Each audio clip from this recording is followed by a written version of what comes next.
Today we're unpacking a very deep topic, so I hope you have a nice hot cup of herbal tea or something to keep you going while we unpack themes and how we can incorporate important and meaningful themes that not only will speak to our readers, hopefully, in unique and beneficial ways, but will speak to us and draw on something powerful inside of us as we write them.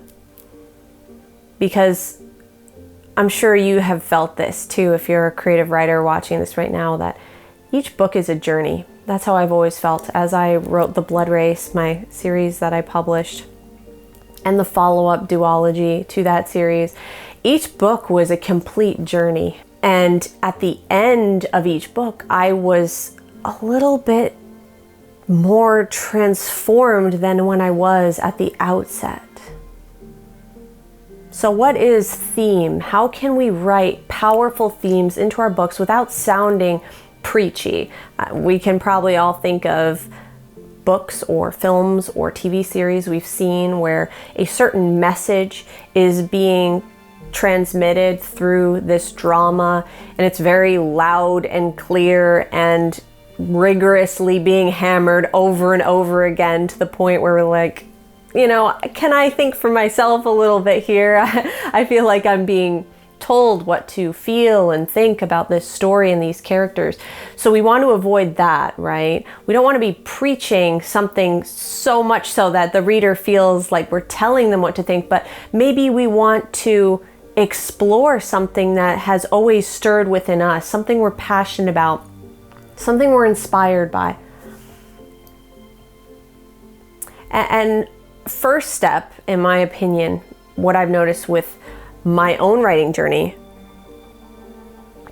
is we can actually call theme a journey or a spiritual journey or an exploration. We're exploring something maybe that we've always grappled with, that we've always wondered about, and we get inspired and this sense of wonder when we consider maybe this concept or this idea or this moment, this experience or encounter you once had that spoke to you in ways maybe you can't even describe, and you want to use your writing to explore that. A theme is simply us inviting our readers to explore with us.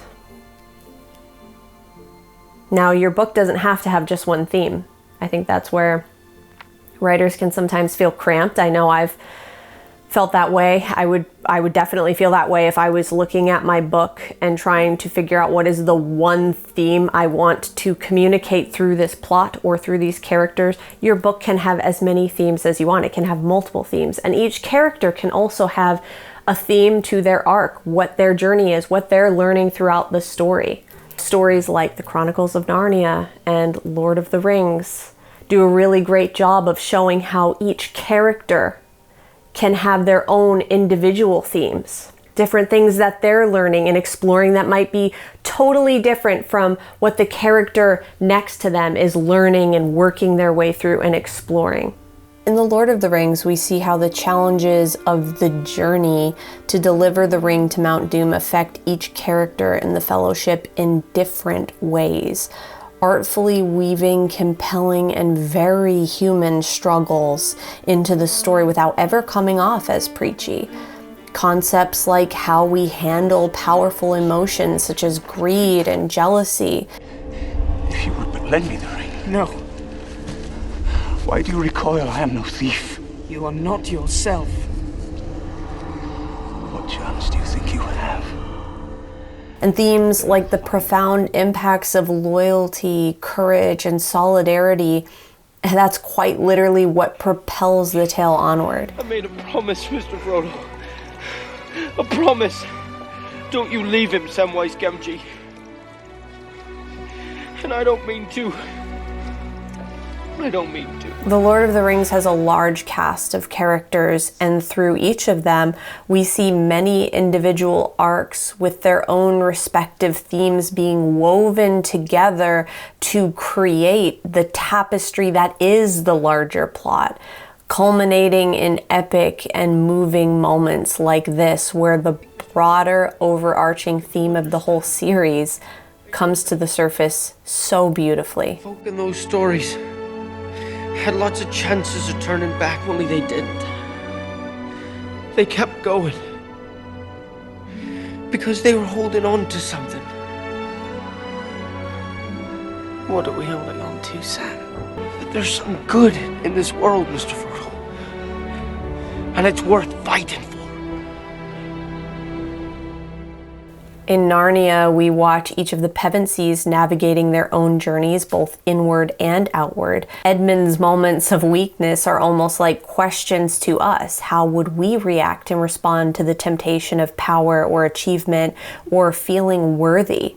And you are exactly the sort of boy who I could see one day becoming Prince of Narnia.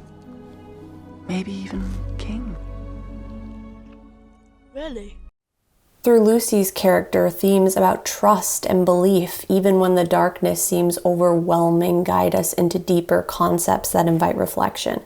This is very present in the book series as well, and something that I love about C.S. Lewis's writing. There's so many layers and plenty of room for the reader to explore, ponder, and come to their own conclusions. Is that Camellia?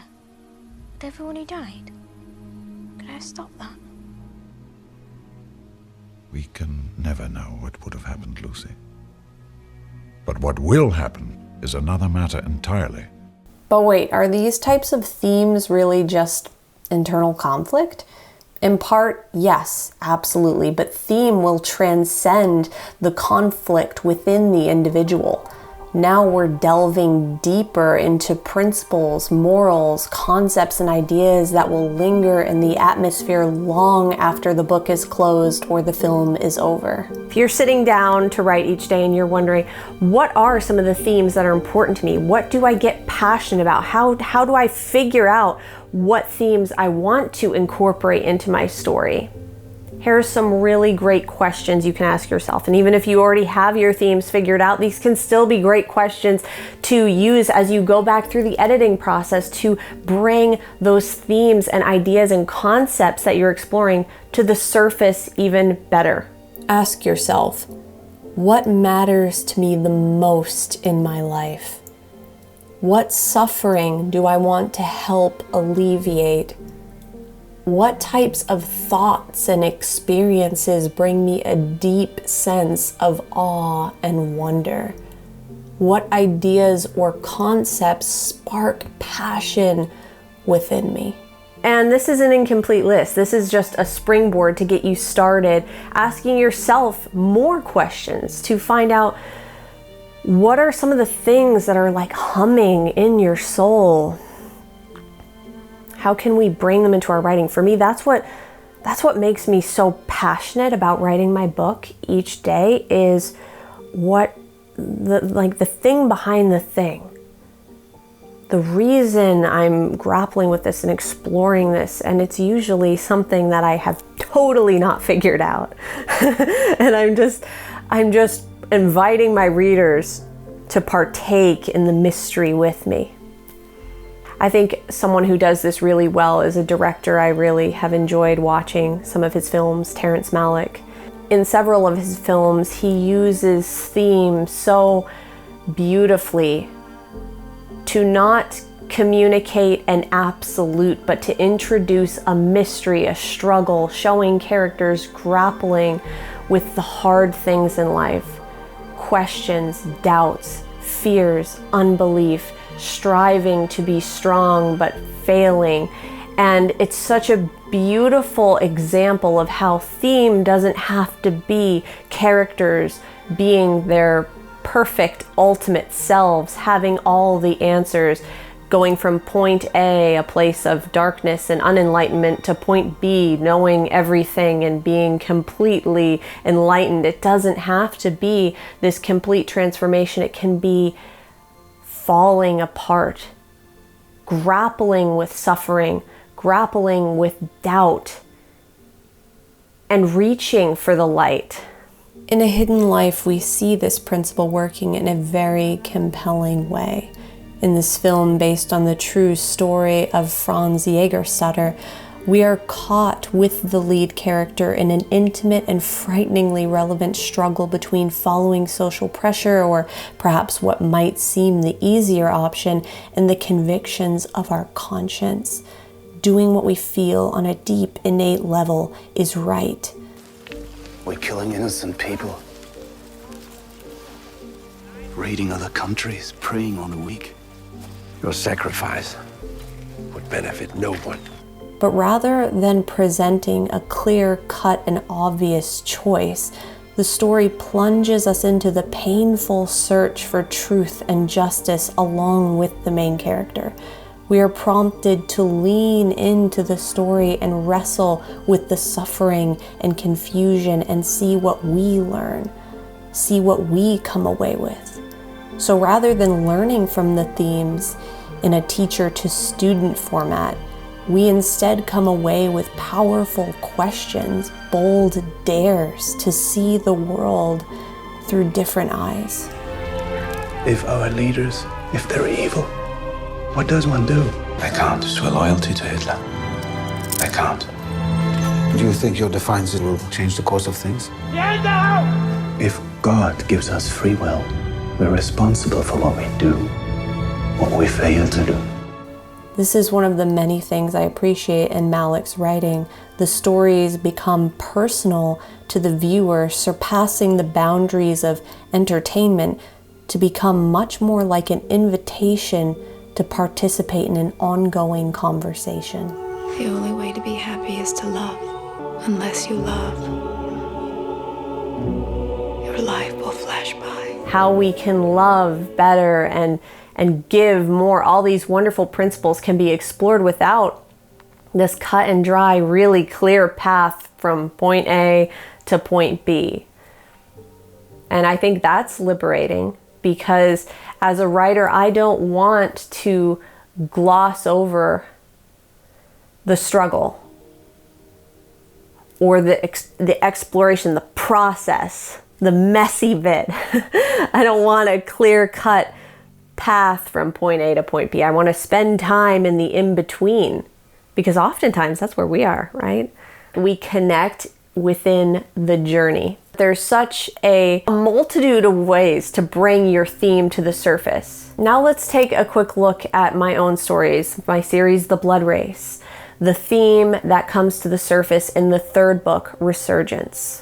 My series, The Blood Race, also follows a large cast, focusing on a lot of different spiritual themes like seeking deeper truth inside of us, finding peace and identity from within, and how deeply and innately powerful we are. In the last book in the trilogy, Resurgence, we see one of the main characters, Icarus, caught in an intense internal battle with his own thoughts and fears of never being able to manifest the power within him. His struggle is one of the main contributors to the overarching theme of the entire series, that the same battle between light and darkness exists within all things, and it is what we choose to focus on and give life to that creates and manifests reality around us. This small excerpt from chapter 14 is a great example of this. What is wrong with me? That was what I kept asking myself over and over again as I lay awake that night. Am I still so weak while the voices inside my head are so strong? Am I still so much at their mercy? Finn had told me to believe in myself, and what I wanted to tell him was that sometimes I did. Sometimes I was the sunset, and I would find Hawk, and the darkness wouldn't win. Other times, I was darkness itself. I was a contradiction wrapped in skin. Two forces of opposite natures, bound inseparably. Each day I chose which one to be. In the follow-up Sparrow duology, which is a bit of a next-gen story to The Blood Race, we see one of the lead characters struggle in a different way with a similar concept, again in combat with his own internal dialogue, a very relatable scenario for many of us. Seemingly cursed with powers of invisibility, Aaron Price has just lost the only person in his life who could actually see him past the shield of his power.